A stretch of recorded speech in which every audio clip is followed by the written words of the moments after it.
Hello and welcome to this special edition of Market Editor.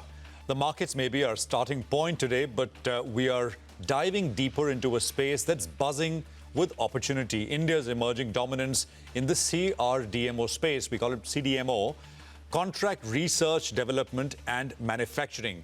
And to help us decode this theme is none other than seasoned investor and market veteran Madhu Kela. That's right. Over the next 30 minutes, we'll spend a few minutes on Madhu's current take on the market, but the spotlight is firmly on a sunrise sector where he sees immense long-term potential. We'll also be joined by the managements from Laurus Labs and OneSource Pharma, two companies at the heart of this CRDMO story, with Madhu turning interviewer, asking them the key questions on scale, strategy and science. Well, from investment insights to industry deep dive, this promises to be a power-packed half hour. Let's dive straight in. Madhu, welcome to the program. Thank you very much. Thank you so much. And we can take a back seat today. No, absolutely. We'll all do it together. हम आराम करेंगे, आप काम करेंगे. We'll all do it together. But I think you've done so much work on the entire CDMO space. You and your team have really done fabulous. I mean, we'll try and get at least a fraction of it on the air as we go forward. But since we have you with us, Madhu, I want to start with just a quick view on the markets per se and where we are. We've come a long way from the lows. What is your perspective now?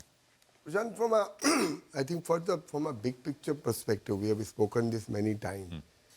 I would once again request that people must not extrapolate what has happened post-COVID in terms of return, in terms of finding multi-bagger opportunities where money has gone from 10 to 100 times, right? Because the lows were so drastic, the returns were fabulous, right? So I don't think that we must expect those kind of returns. Having said that, I am not in a camp that the bull market is over and this is the beginning of some bear market, and you can take the number reference from wherever you want.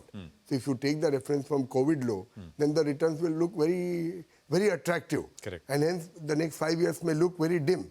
But if you take the same base from 2013, when the market was at a low, then it is again average return which the market has delivered, including the last 5 years.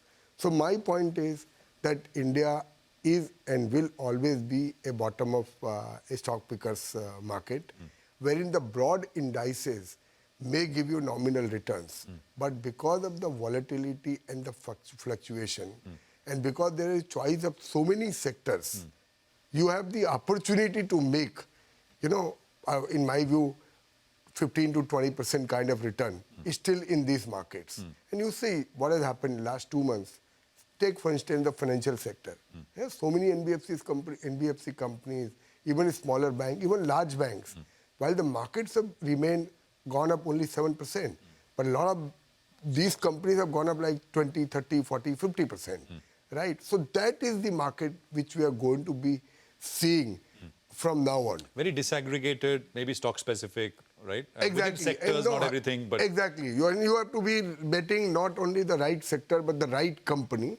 So we are back to basics. You turned cautious, I think, around the time that the market topped out. I mean, September, October last year. Exactly. And we had a detailed interview at that time. Absolutely. And you, at that point, your cautiousness came from the fact that actually on the ground you were seeing it, that things are slowing down, earnings will perhaps not come, and all that played out.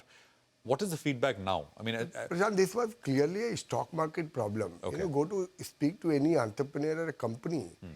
There's no real issue with the companies. There might be, 1 or 2 quarters of earning postponement because of the election, the spending did not happen, etc., etc.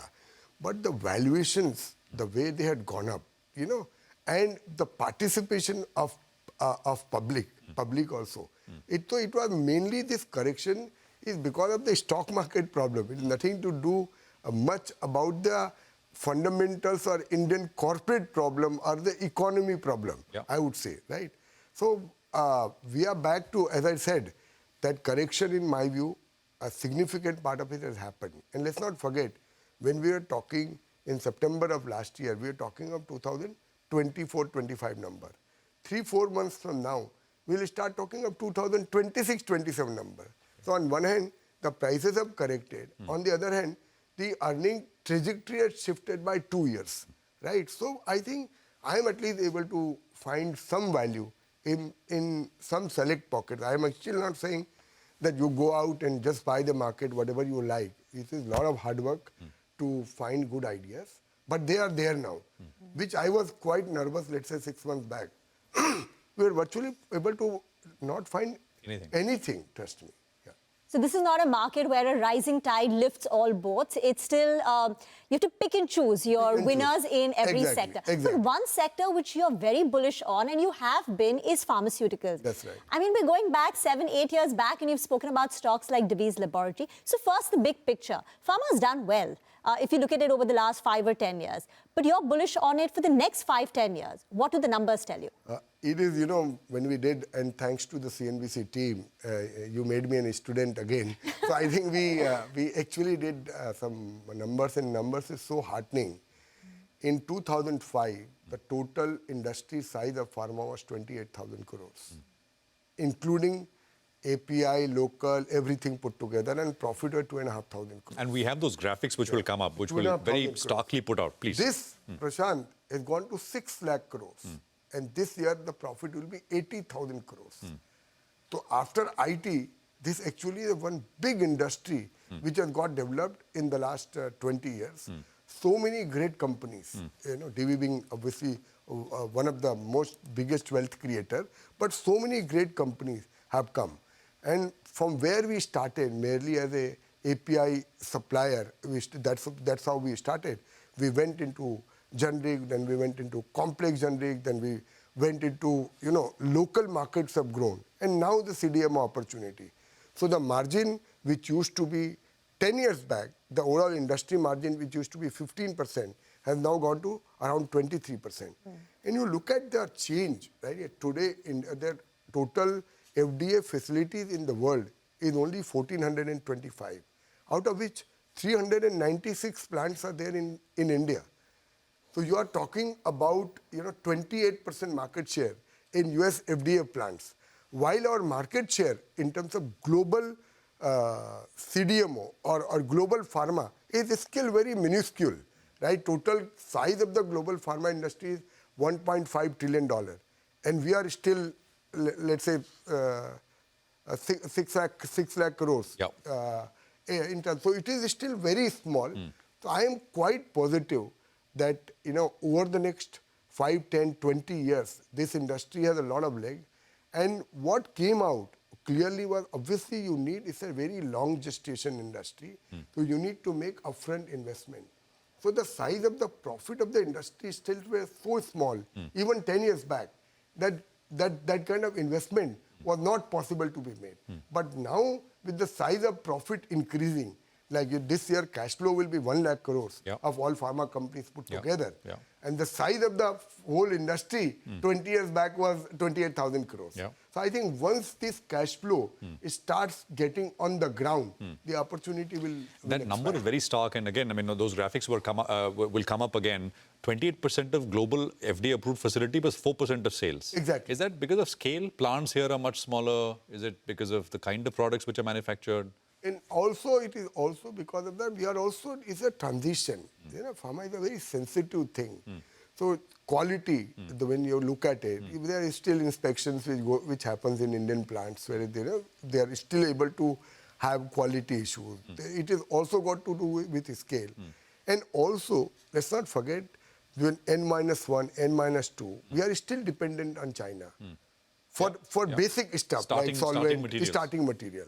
When all of that shifts to India, which I think will happen in the next 3-4 years, because see, if you are a global major and if you are placing your bet on India, India is still sourcing those material from China. So that to that level, your cost competitiveness is not established. But Prashant, this is all work in progress, in my opinion, and we are in the right direction. What is most startling, in my view, the global CDMO industry, which is, let's say, roughly $200 billion, we are only 8 billion, which is 4%. So our market share in FDA-approved facilities is 20%, and there it is only 4%. And it is like, you know, everyone knows that the cost of manufacturing in the US and UK, which is 65% of the total global CDMO industry, is very, very high compared to what it will be in countries like India and China. So if you take a 5-10-year view, incremental growth definitely will shift, and some amount of market share will shift to countries like India and China. If I can just ask our producers to pull that graphic up. This is that table, I mean, in global CDMO market, and the total shift which Madhu was talking about. The numbers will put things into context once again, which he's already made the point. So the total CDMO market, $214 billion. Not this one. The third one, $214 billion is the total CDMO market. In 2028, as Madhu said, that number should be north of $300 billion. That's a 42% increase. That's a number, 42% increase. And then the share of India. India is about $8 billion as of 2024. And that will go to about $14 billion. That's a 75% increase. That's the number that you're... That's right. That's the number which I'm referring to. And these are obviously estimates made by some Fox and Civilian, which is a very reputed firm. And this is not a 3-year story. What I'm saying is that this is a really long-term story, while the estimates which we have is only for 3 years. But I'm quite confident that this will carry on for a decade or two. That's the number. 8 to 14 billion. So this is $6 billion opportunity, Madhu, is what you're focused on. In the next 3 years. Yeah, in the next 3 years. Which is a very large number. Yeah. Which is very large. Because the size of the industry itself is 8 billion. Correct. And you're talking that you will add, if I take 4-year view, you'll add another 8 billion. So just one question then on the stocks and the valuations. Now, while no doubt that this is a structural opportunity, say for the next 10 years, for the next decade, it's the theme to watch. Within this, are there cycles? And are we close to the top of a cycle now? Because, you know, I mean, how do you think about valuations? Because stocks... Valuation, you know, again, these are relative valuation. Another thing which we just did work on, let's say take for EMS space, you know. I am nothing against the EMS space, you know. We have also invested in some of those companies. But those companies are making 5% EBITDA margin, and some of them are quoting at 60, 70, 80 PE multiple and 40, 50 times EV EBITDA. And this 5% includes the PLI benefit, right? And here, these companies are making upward of 20% margin. Some of them are guiding for 40% margin. And these companies are still available at maybe 15 times EV EBITDA if I take a 2-year view. So I don't think the valuations are rich, and you should not compare company A and company B in pharma. These are completely two different segments. And some guy is only focused on API. I can't compare him with CDMO or the local generic company. Got that. You know, so that sets the base for the next leg of the conversation. We'll take a break, Madhu, and on the other side, Madhu will turn interviewer, and he'll be speaking with 2 companies from the space, and he'll ask them the size of the opportunity, which he believes to be strong, but we'll really get into it. Laurus Laboratories and OneSource Specialty Pharma, the 2 companies you'll hear from Mr. Chava and Mr. Sharma are with us.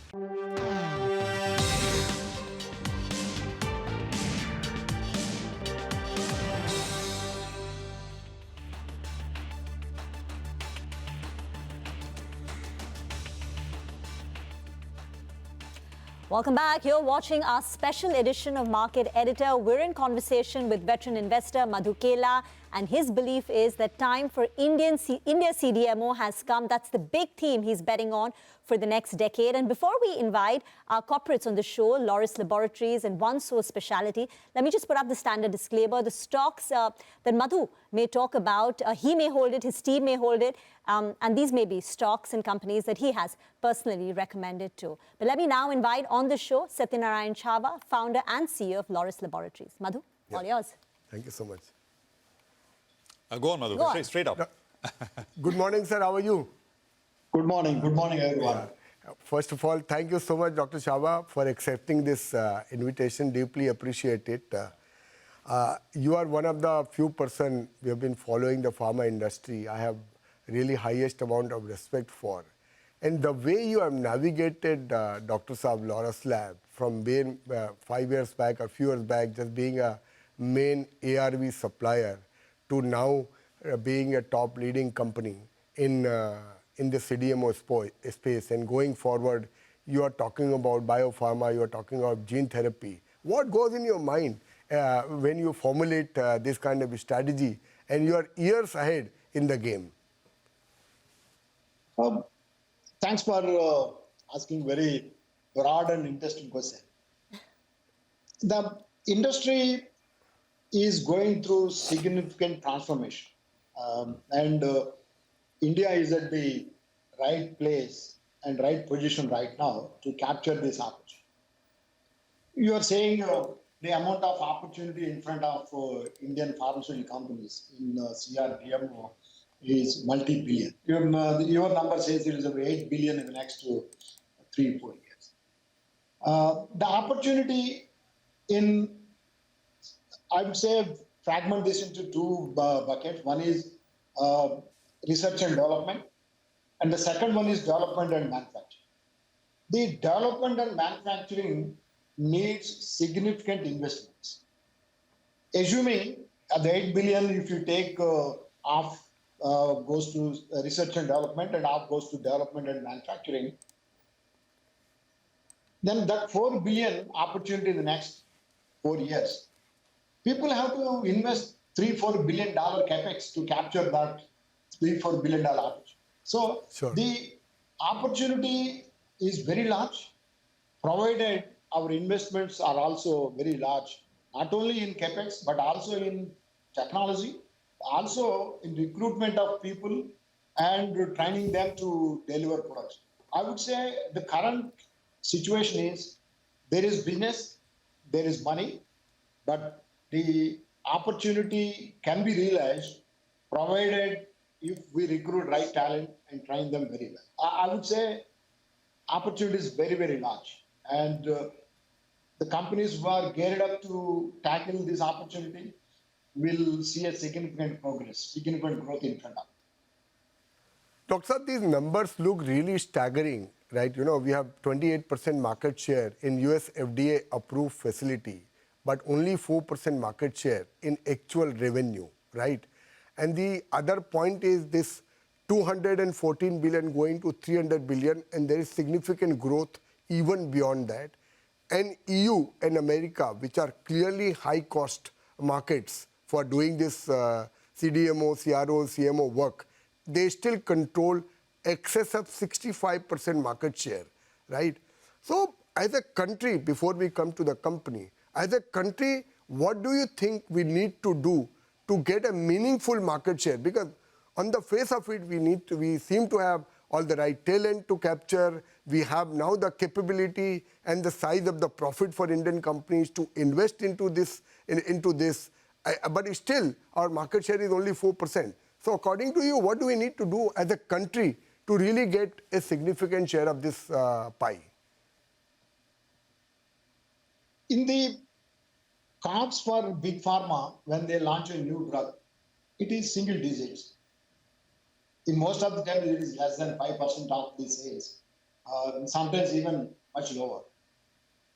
For them, the decision to identify a partner predominantly doesn't depend on the cost. It depends on the longevity, sustainability of the organization.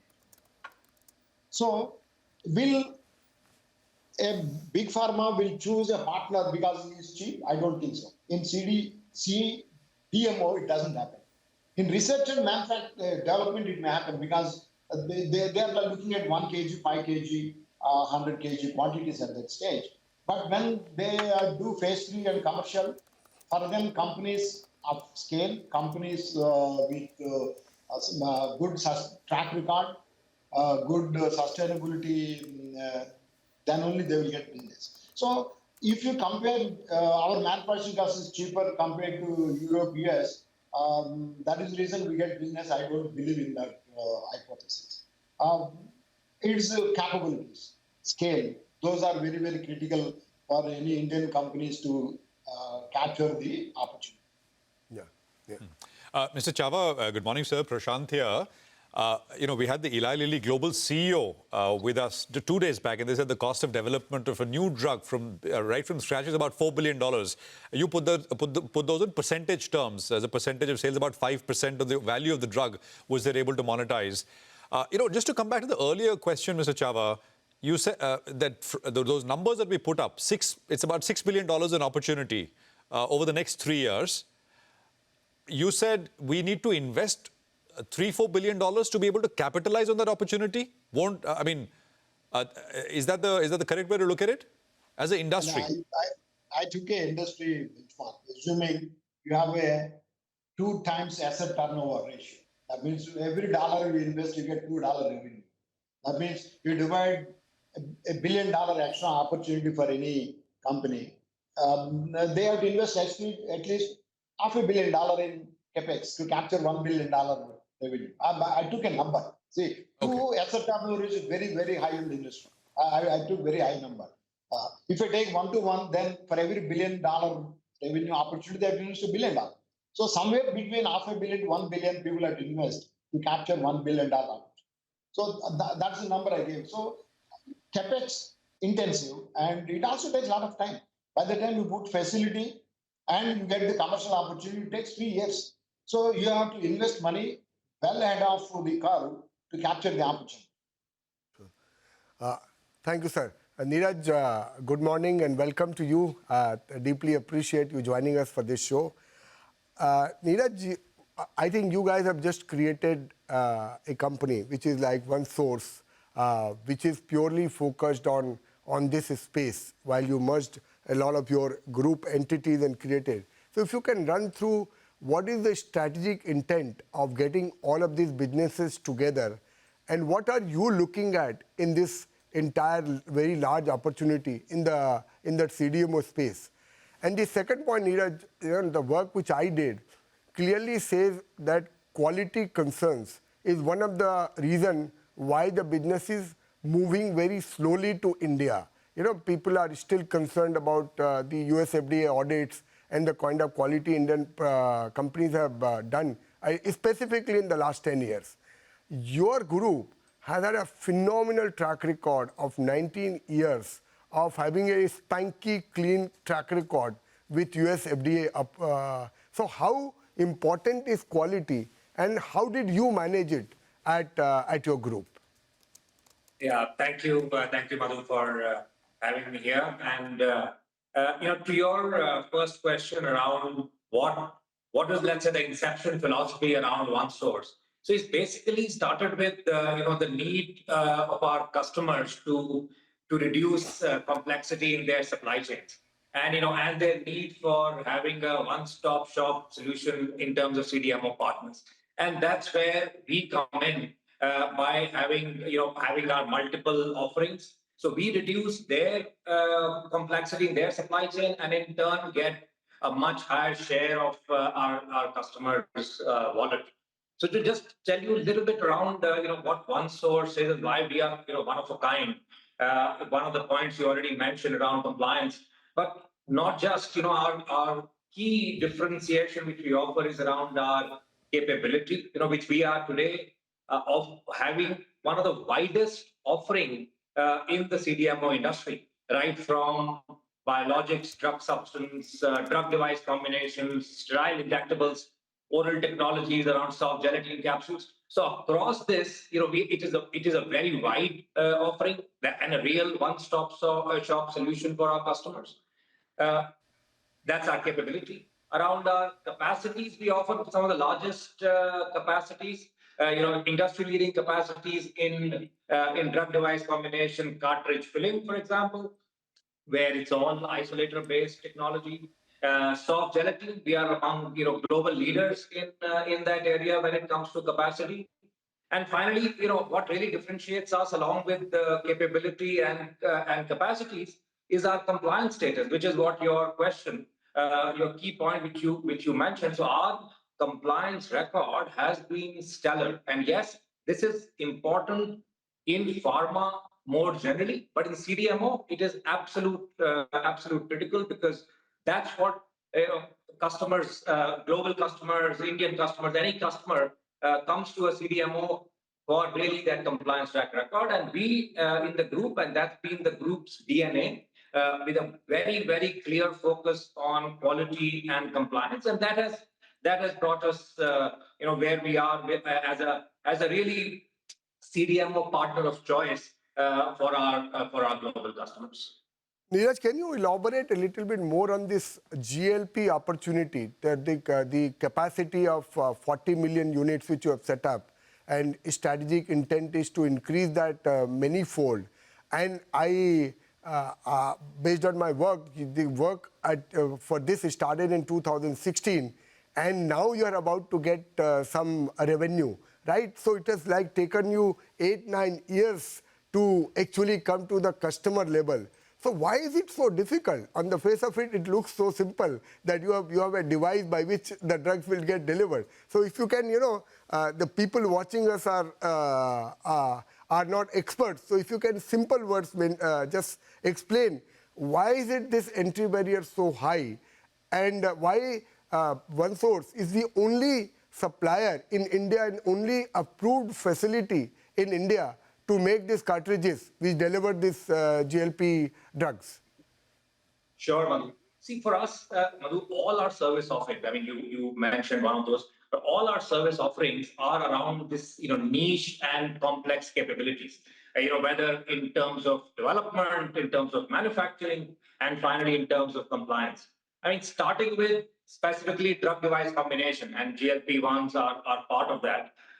We are fairly unique as we offer, we are among, the very, very few, even globally, offering end-to-end solution for drug device combination, including GLPs. So not just the fill-finish part of it, but also the assembly of cartridges or PFS or pre-filled syringes into pens and auto-injectors, which is specifically for GLPs, the most complex part of the value chain.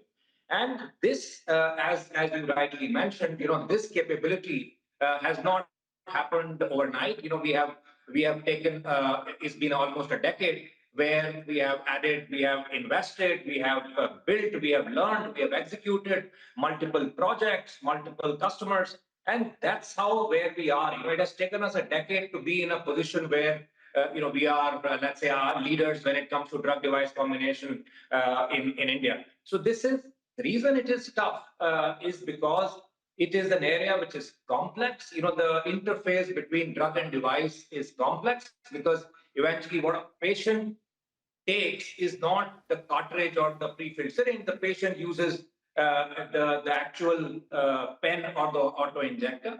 And it is all about self-administration. I think that's where the key is. Our expertise in self-administration, that is what makes it complex. What makes it complex is if you want to start a new investment today in capacity, it's a 5 to 7 year cycle, right from ordering these complex equipment to making regulatory submissions to getting your inspections done and so on and so on. It's a very long cycle, and it requires a lot of learning, learning through failures, learning through multiple customers. I'll come back to you. Thank you so much. I'll come back to you. If I can just, Madhu, just take one question. Neeraj, your supplies to Eli Lilly as well. I was saying we had the global CEO with us here on the channel 2 days back. And of course, they were talking about Mounjaro, which is also an injectable. But at the margin, do you think this opportunity will move more and more to the oral side, which is easier, I'm assuming? Or that's not is that a risk at all? So orals definitely have a role to play, Prashant. Absolutely, orals will be important. But in these products, the challenge with orals is, of course, the efficacy of orals is nowhere compared to injectables.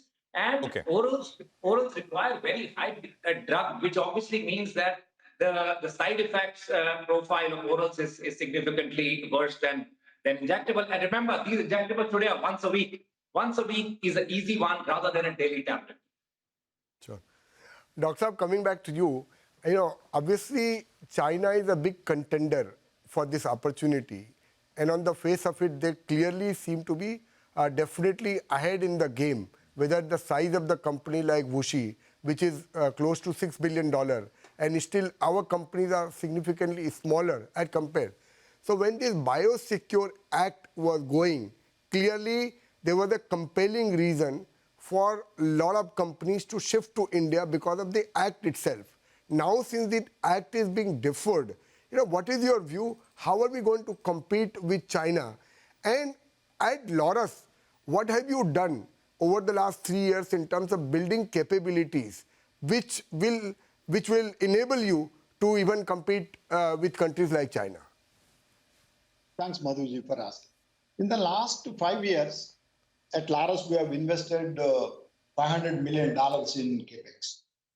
That's a significant number when compared to our size of the revenues. We invested because we saw an opportunity. There is a macro trend.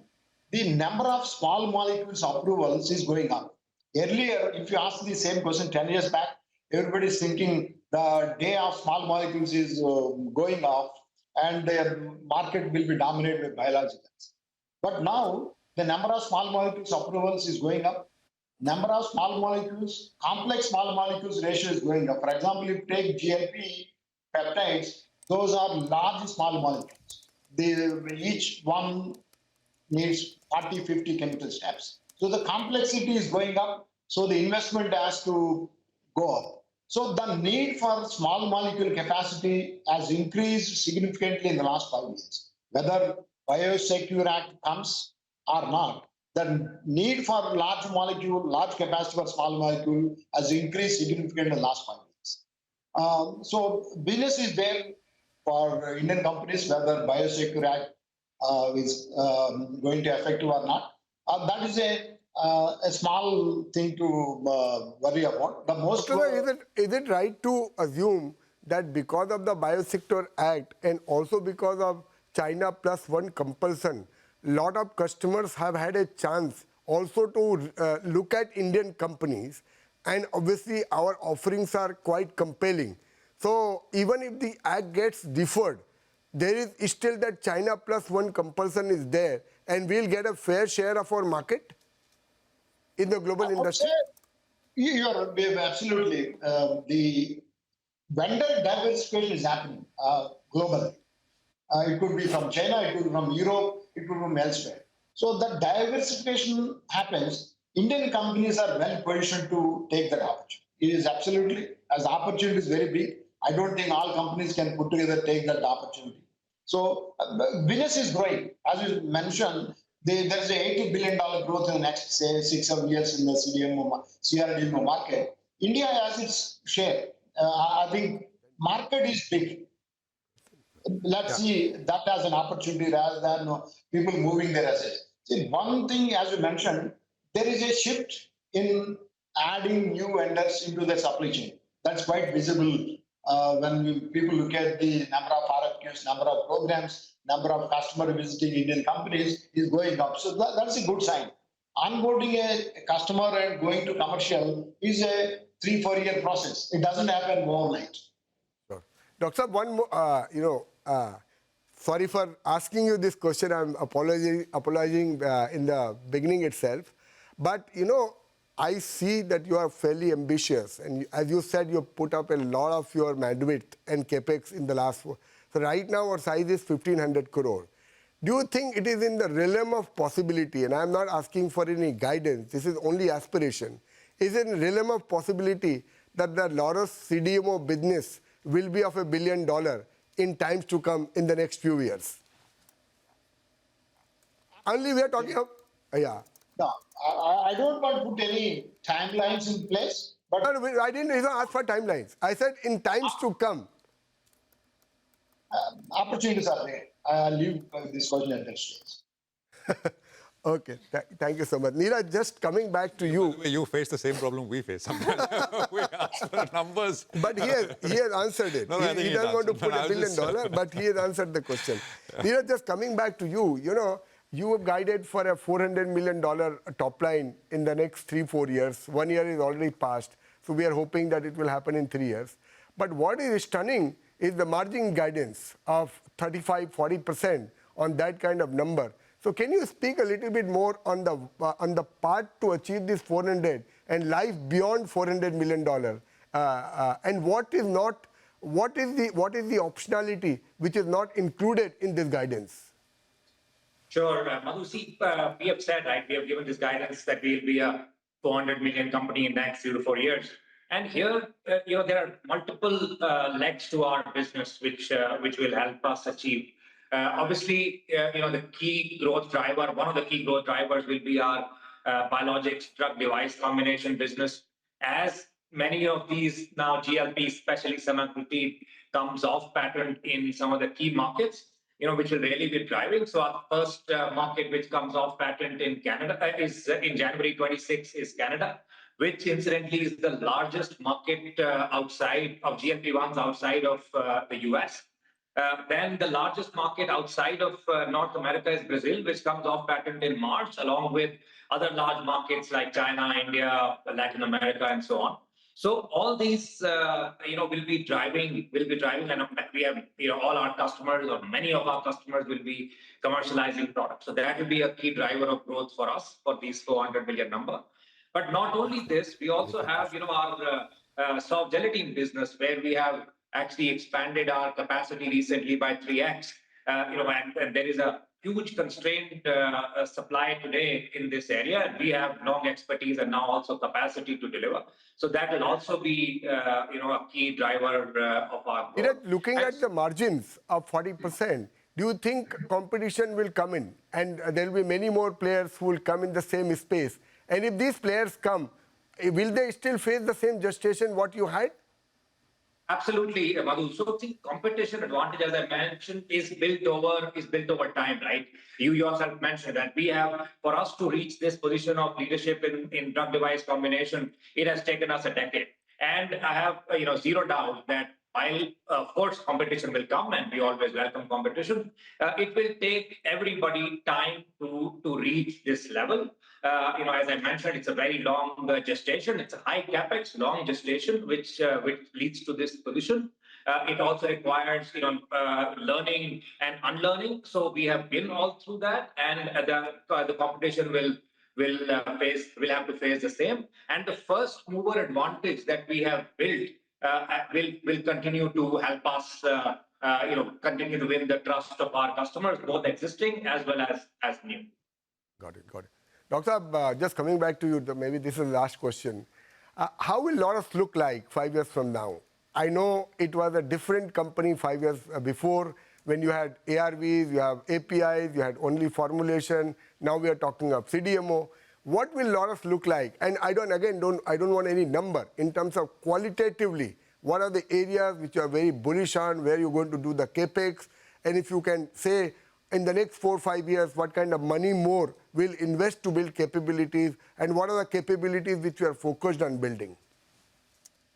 If you look at until we started doing formulations, 2016, all our revenues used to come from APIs and majority from antiretrovirals. Today, our API business is still 50%, and CDMO is 1/3 out of that. In the, say, medium term, we expect our generic, which means both API and formulations, will contribute still 50% of revenue. And CDMO and our biologicals will contribute the rest of the 50%. So from 70% generic revenues right now, in the medium term, we expect our CDMO will grow to 50% of our total revenue. Neeraj, one last question to you. We all know that the opportunity is very large. What are the significant risks you think for the industry, over the next 5 years? What can go wrong for India, and what can go wrong for OneSource? Madhu, risks are inherent in any business, right? So how I see, we have Dr. Chava also alluded, there are multiple opportunities for the CDMO industry today, right? There are so many tailwinds globally which are helping, and I'm absolutely sure Indian CDMOs will take advantage of those. The risk obviously is around execution. For us to be able to take, the market is there, the demand is there, how we will be able to execute well.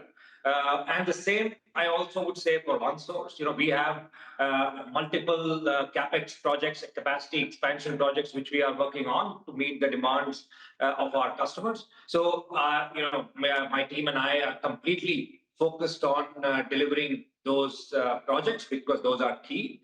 And the second risk I see is always around compliance. You mentioned, and I told you, reiterated, that we have a very stellar compliance record. But end of the day, we are only as good as... Still, you have to manage it every day. So we are absolutely focused on maintaining that track record. I want to thank both of you. We are really running short of time. We could have gone on for another half an hour, but the time is short. So thank you so much for joining. Deeply appreciate both of you. I want to thank Mr. Chava and Mr. Sharma, both of you. Thank you very much from us as well. For sort of educating all of us. It's a precise business, it's a tough business, but I think as both of you said, the opportunity size is large. Execution, of course, will remain key. Madhu, I want to thank you as well for taking us through a very well-researched segment. Yeah, and I must say you're a natural, so do this more often and give us a break. No, absolutely. Thank you, Prashant. I think it was quite interesting, and as we can see, that both of them have affirmed that the opportunity is large globally, and there is a really reasons for this to shift to India. And now the profit pool of all Indian companies is large enough for them to make investments. Right. So let's hope, some companies will really make it big out of India as well. Absolutely. And, just to wrap up with a disclaimer as well, Madhu, of course, is an interested party. Yeah, in terms of course, looking for opportunities, having been invested in the space as well. So do your own research. This was meant as an educative program, and I think we did learn a lot. Thanks once again, Madhu. Thank you so much. Thank you. Well, from Rima and me, it's a wrap on this special edition of Market Editor. Keep watching. Markets, I think, have come up a little bit. So all of that coming up after a quick commercial break.